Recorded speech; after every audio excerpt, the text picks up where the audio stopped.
আসসালামু আলাইকুম, স্বাগতম জানাচ্ছি বিবিসি নিউজ আন্তর্জাতিক সংবাদে। শুরুতেই সংবাদ শিরোনাম, এরপর বিস্তারিত।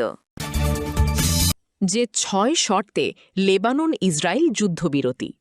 যুক্তরাষ্ট্রের পক্ষে মনস্তাত্ত্বিক অপারেশন চালাচ্ছে রয়টার্স। ইরান ট্রাম্পের ১০টি যুদ্ধ বন্ধ করার দাবি যাচাই করে যা পেল বিবিসি।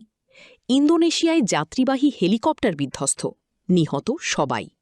আপনি যদি ইসরায়েলের ধ্বংস চান এবং মুসলিমদের পাশে থাকেন, তাহলে ভিডিওতে লাইক করে চ্যানেলটি অবশ্যই সাবস্ক্রাইব করে দিবেন এবং আপনার মূল্যবান মতামত অবশ্যই কমেন্টে লিখে জানিয়ে দিবেন। যে ৬ শর্তে লেবানন ইসরায়েল যুদ্ধবিরতি। লেবানন ও ইসরায়েল ১০ দিনের একটি যুদ্ধবিরতিতে সম্মত হয়েছে, যা মঙ্গলবার ১৪ এপ্রিল থেকে কার্যকর হয়েছে। যুদ্ধবিরতিকে স্বাগত জানিয়ে যুক্তরাষ্ট্রের প্রেসিডেন্ট ডোনাল্ড ট্রাম্প বলেছেন, দুদেশের নেতাদের মধ্যে প্রথমবারের মতো বৈঠক আয়োজনের চেষ্টা চলছে। ইসরায়েলের প্রধানমন্ত্রী বেনিয়ামিন নেতানিয়াহু এবং লেবাননের প্রেসিডেন্ট জোসেফ আউনের সঙ্গে ফোনালাপের পর ট্রাম্প জানান, কয়েক ঘণ্টার মধ্যেই যুদ্ধবিরতি কার্যকর হবে। পরে মার্কিন পররাষ্ট্র দপ্তর যুদ্ধবিরতির ৬টি শর্ত প্রকাশ করে, যা উভয় দেশ মেনে নিয়েছে বলে জানানো হয়। যুদ্ধবিরতির শর্তগুলো হল: ১. ২০২৬ সালের ১৬ এপ্রিল বিকাল ৫টা থেকে লেবানন ও ইসরায়েল সব ধরনের শত্রুতা বন্ধ রাখবে। প্রাথমিকভাবে এই যুদ্ধবিরতি ১০ দিনের জন্য কার্যকর থাকবে, যা স্থায়ী শান্তি ও নিরাপত্তা চুক্তির লক্ষ্যে আলোচনার সুযোগ তৈরির জন্য নেওয়া হয়েছে। ২. আলোচনায় অগ্রগতি হলে এবং লেবানন তার সার্বভৌমত্ব প্রতিষ্ঠায় কার্যকর ভূমিকা দেখাতে পারলে পারস্পরিক সম্মতির ভিত্তিতে যুদ্ধবিরতির মেয়াদ বাড়ানো যেতে পারে। ৩. ইসরায়েল আত্মরক্ষার অধিকার সংরক্ষণ করবে এবং সম্ভাব্য বা চলমান হামলার বিরুদ্ধে প্রয়োজনীয় ব্যবস্থা নিতে পারবে। তবে এই সময় লেবাননের ভেতরে স্থল, আকাশ ও সমুদ্রপথে কোনো ধরনের আক্রমণাত্মক সামরিক অভিযান চালাবে না। যুক্তরাষ্ট্রের পক্ষে মনস্তাত্ত্বিক অপারেশন চালাচ্ছে রয়টার্স। ইরান ও যুক্তরাষ্ট্রের চলমান আলোচনা ঘিরে আন্তর্জাতিক সংবাদমাধ্যম রয়টার্সের প্রকাশিত তথ্যকে মনস্তাত্ত্বিক অপারেশনের অংশ হিসেবে আখ্যা দিয়েছে ইরানের সংবাদ সংস্থা তাসনিম নিউজ এজেন্সি। বার্তা সংস্থাটির দাবি, যুক্তরাষ্ট্রের স্বার্থে উদ্দেশ্যপ্রণোদিতভাবে বিভ্রান্তিকর তথ্য ছড়ানো হচ্ছে। তাসনিম জানায়, সংশ্লিষ্ট কর্তৃপক্ষের সঙ্গে যোগাযোগের ভিত্তিতে তারা নিশ্চিত হয়েছে, রয়টার্স যেসব জ্যেষ্ঠ ইরানি সূত্রের বরাত দিয়ে প্রতিবেদন প্রকাশ করছে, বাস্তবে সেই সূত্রগুলোর কোনো অস্তিত্ব নেই।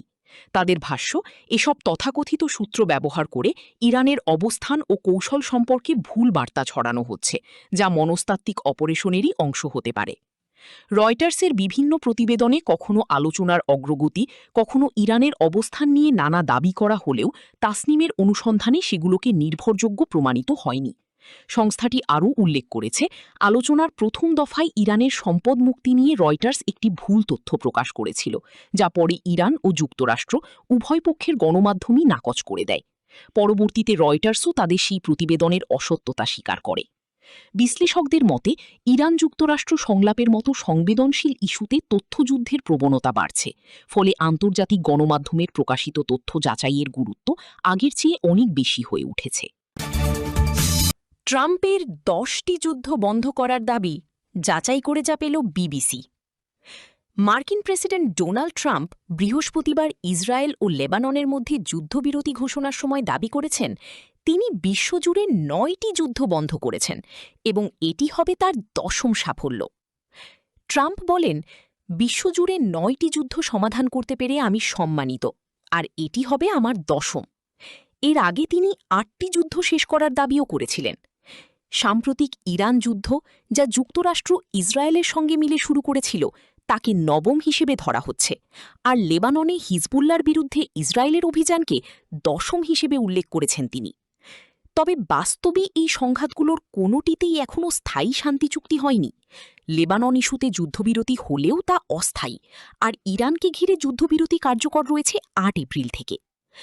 হোয়াইট হাউসের মতে, ট্রাম্প যেসব 8টি যুদ্ধ শেষ করার দাবি করেছেন, সেগুলো হল ইসরায়েল ও হামাস, ইসরায়েল ও ইরান, পাকিস্তান ও ভারত, রুয়ান্ডা ও কঙ্গো গণতান্ত্রিক প্রজাতন্ত্র, থাইল্যান্ড ও কম্বোডিয়া, আর্মেনিয়া ও আজারবাইজান, মিশর ও ইথিওপিয়া এবং সার্বিয়া ও কসোভোর মধ্যে সংঘাত।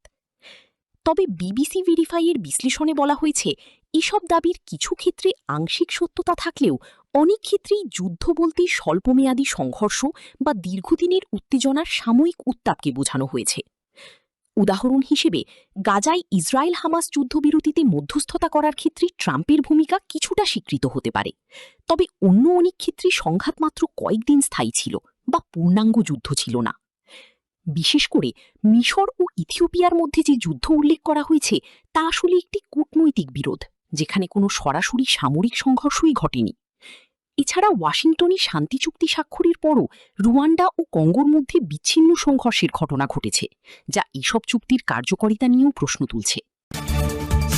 ইন্দোনেশিয়ায় যাত্রীবাহী হেলিকপ্টার বিধ্বস্ত, নিহত সবাই। ইন্দোনেশিয়ায় একটি যাত্রীবাহী হেলিকপ্টার বিধ্বস্ত হয়ে অন্তত ৮ যাত্রী নিহত হয়েছেন।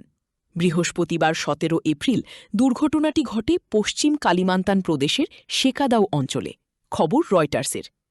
কর্তৃপক্ষের বরাতে রয়টার্স জানিয়েছে, হেলিকপ্টারটিতে ৬ জন যাত্রী, একজন পাইলট এবং একজন কো পাইলট ছিলেন।